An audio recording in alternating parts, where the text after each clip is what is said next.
Today we're at Narodo Ferry Terminal. We're on our way to Geomundo. It's an island about halfway between the mainland and Jeju, so it's way far out. Hopefully it's a fast ferry.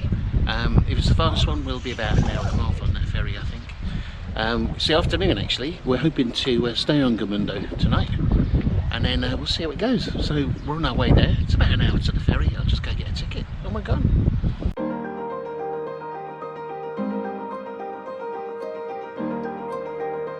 Okay, we've landed in Geomundo.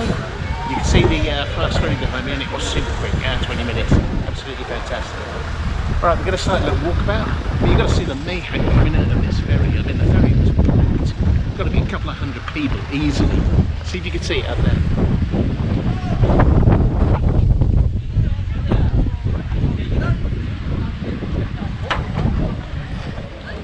Just people everywhere. It's absolutely packed. Never seen anything like it, especially considering the island's so small. I have no idea where these people are going to be staying. Anyway, start the trip now. We're off to our first location.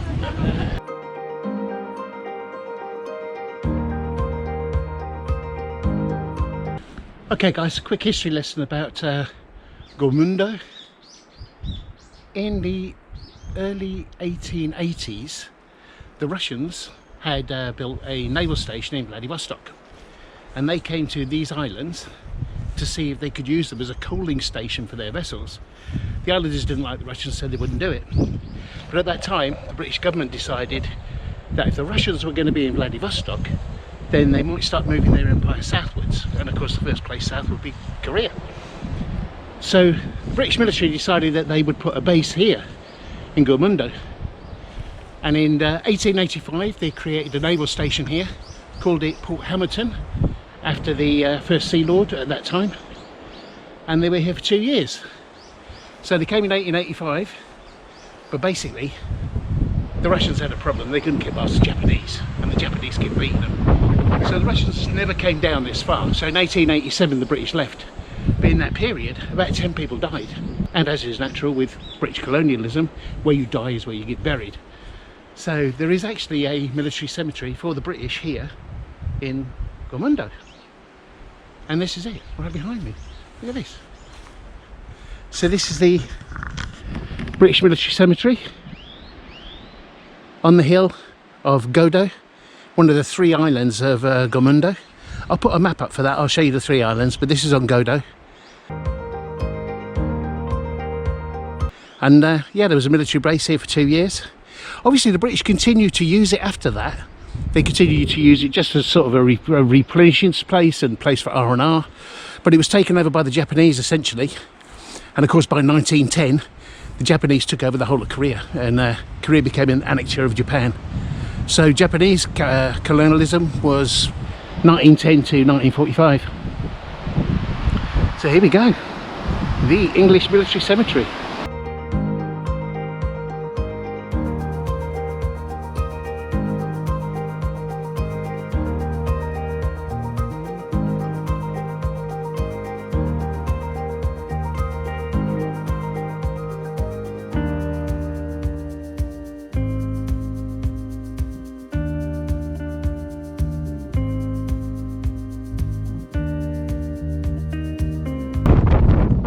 Okay, I'm crossing one of the bridges now down on the south end of the island, and you can see the location of these 3 islands is absolutely perfect. It's the perfect harbour area, especially to hide a fleet. The problem is it's not actually, the land space is not actually that big. The British did think about leasing it, just as they did with Hong Kong, but they decided that they wouldn't be able to fit all the people on the land and be able to get off the ships. Wouldn't be able to get enough ships in here. So although it was always used as a stop-off station, they never actually leased it, and they never put a full fleet in here.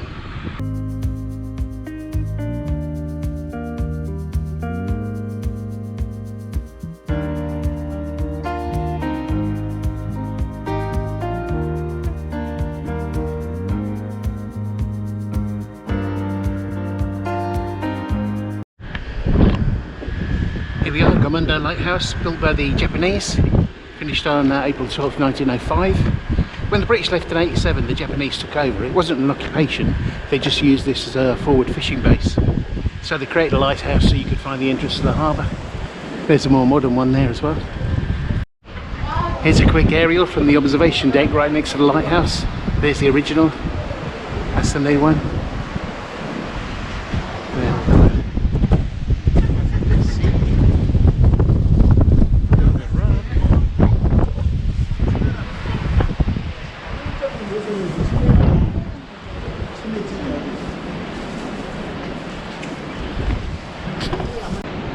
Right, we're coming back from the lighthouse now. We're going to cross the causeway there, and then we're going up that baby, heading towards Bultanbong. So we've been to the southern point of the island, now we're going to go to the highest point.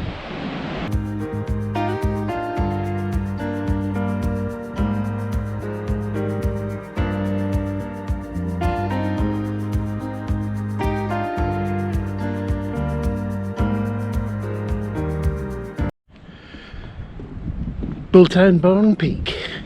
195 metres, I think, 197 metres. Well, there's no summit stone on this one, so we just got to get a picture of this observatory. But have a look now. Oh yeah, look at that.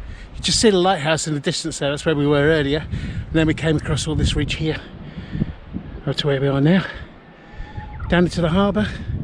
That's where we arrived, and you can see the full length of the bay. Look at it here. Look at that.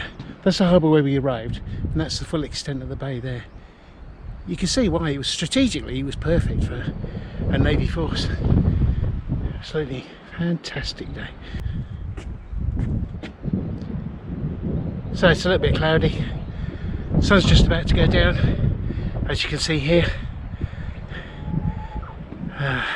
And this is the observation. That's it, we've done it. All we've got to do now is get back to the hotel, because we'll be staying here the night.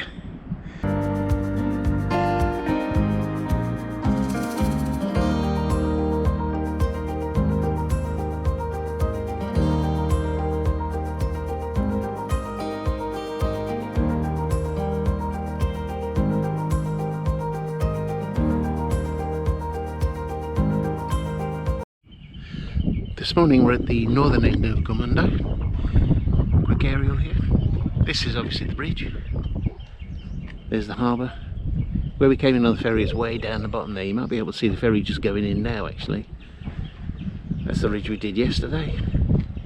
And we're going to go up this way, go see Nok-San Lighthouse, the northern tip of the island.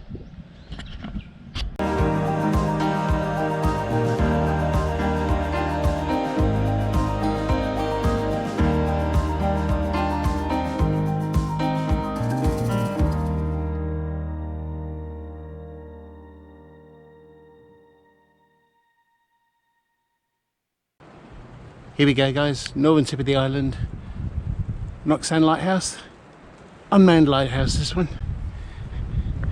reasonably modern, but it's right at the northern tip of Geomundo.